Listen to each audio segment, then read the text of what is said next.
Hey guys, what's going on? This is Knife Standards. Today I have a quick RR3 update for you, and I also have some knives to unbox. Actually, I have 4 knives to unbox, so we will get into that in just a second. We will unbox those and see what they're all about. But first, look what I have. The RR3s have arrived. This is my personal RR3, number 1. This is in the stone milled configuration. The action, the fit, the finish, these came out so good. And I'm so excited to get these out into your hands. All of the pre-orders have shipped. And I'm gonna be doing a longer video on the RR3s. But the date to mark down on your calendar and to remember is this Friday. I'm gonna be doing a small drop, the first drop of the RR3s this Friday at knifestandards.com. So definitely check that out and be sure to sign up for my newsletter at knifestandards.com. You scroll down on the homepage and it's at the bottom. You put in your email. But yeah, RR3s are here. Again, all the pre-orders are out, and I will be doing another longer video on the RR3s very shortly and the different variations. So keep an eye out for that. That is going in my pocket today. I'm super excited about that. And let's start getting into these knives. All right, so get this out of the way. First up, I got some in from Rosecraft. I think I unboxed, I can't remember if I posted the video or not, but I unboxed another Rosecraft knife and it just doesn't do it for me. I mean, I don't know, just doesn't do it. These are budget slip joints, and I'm not a huge slip joint guy. I do like my lock. I prefer locking knives, although I have a soft spot for some slip joints. But yeah, the budget slip joint, I don't know, not my jam. What do you guys think?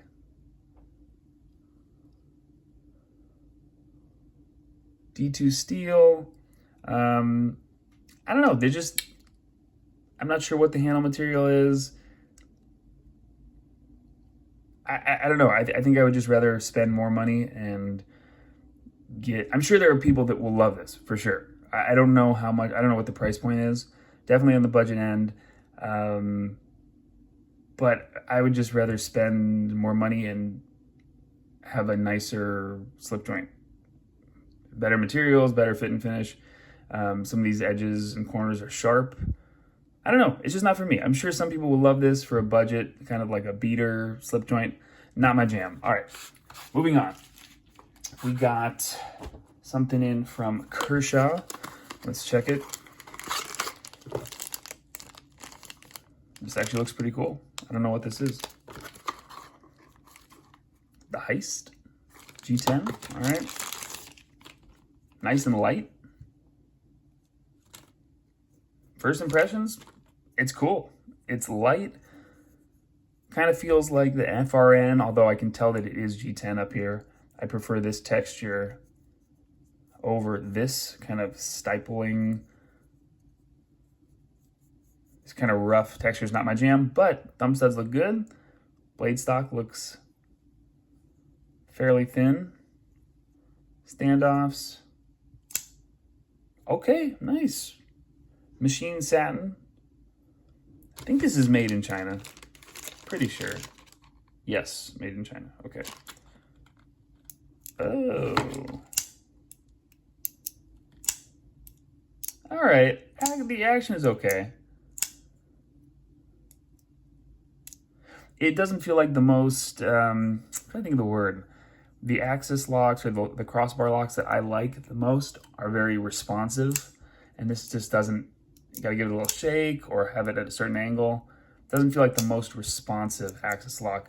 Some companies are doing these so well that this kind of feels like a letdown.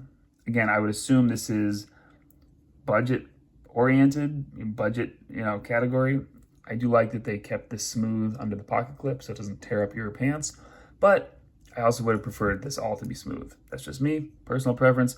S35VN, blade steel. Have a kind of crazy swedge. It almost looks like they were grinding it and they were like, whoops, and then they try to fix it. So Not a fan of that. I do like this kind of stone wash on the flats. Flat ground blade. It's a nice looking, it almost looks like a reblade, like a Benchmade handle. I mean, I'm not just talking about the axis lock, but just the kind of the shape and the style with the little anodization on the pivot. Reversible clip, lanyard hole, a lot of screws. Yeah, it's all right. Hey. Plunge grind is suspect. All right. Anyway, not really my thing, but it's okay. I wonder what the price point would be. I'm hoping $50. And the reason I say that is you can get, where is it? You can get this for like around 100. And this thing is just, it's budget for sure, or at least for me, it's budget in that budget category, but it's just killer fit and finish. So anyway, I compare a lot of the budget knives to Asher and to this. That is a Spiro, if you were wondering. And now we got two more to get through, both from Tenable. Sounds familiar to me. I'm trying to think who makes these. I don't know, but we will check them out. We'll do one by one. Tenable. Yeah, I'm trying to think. I definitely have heard Tenable. I don't know. If you guys know, let me know in the comments. Nice. Definitely has the Kaiser vibes. So I'm gonna say it's Kaiser. But I don't know. I don't know for sure. Maybe it's like Kaiser's budget offshoot, like sub brand. That was nice. Huge blade play, a lot of wiggle, but really good action. So could I tighten up the pivot? Maybe.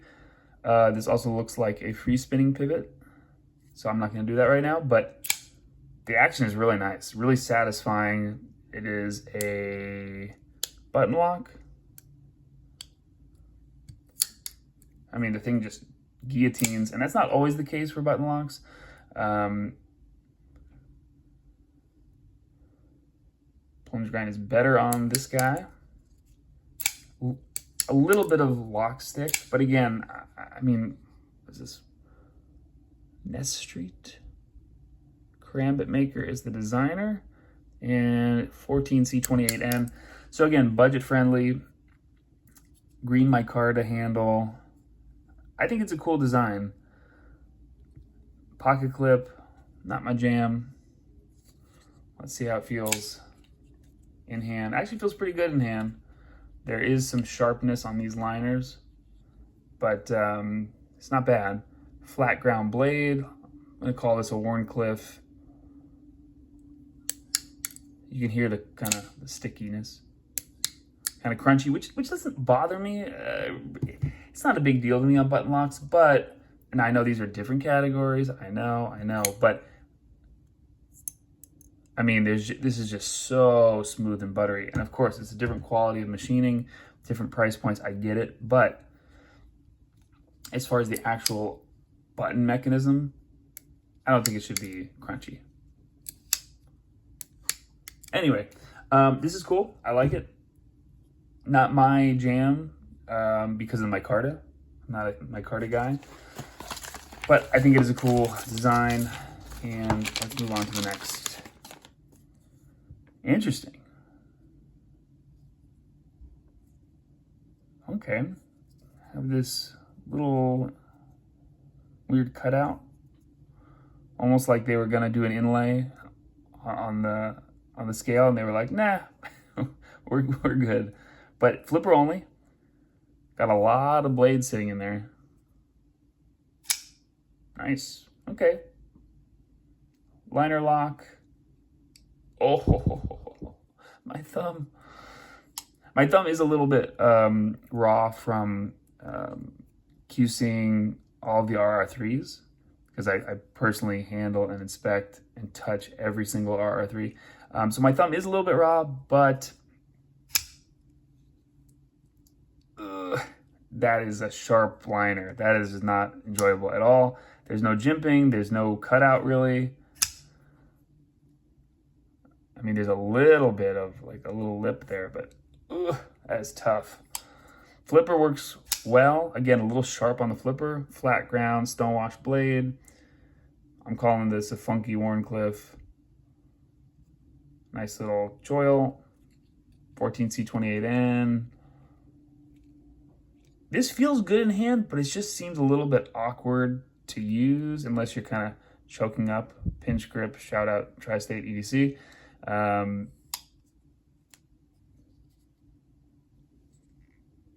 Yeah, it's all right.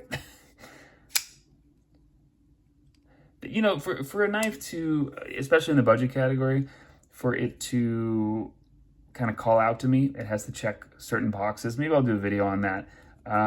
But each of these checks like one of the, let's say, I don't know, 6 or 7 boxes. So for me to buy it, or to have it in my collection, or to carry it, it's got to have more, like this Asher does. So that just about wraps it up. We got RR3s coming this Friday. Check your tracking, and I will catch you guys later. Let me know if you have any comments or questions or anything. Go ahead, leave a comment or send me a message, and I will catch you guys later.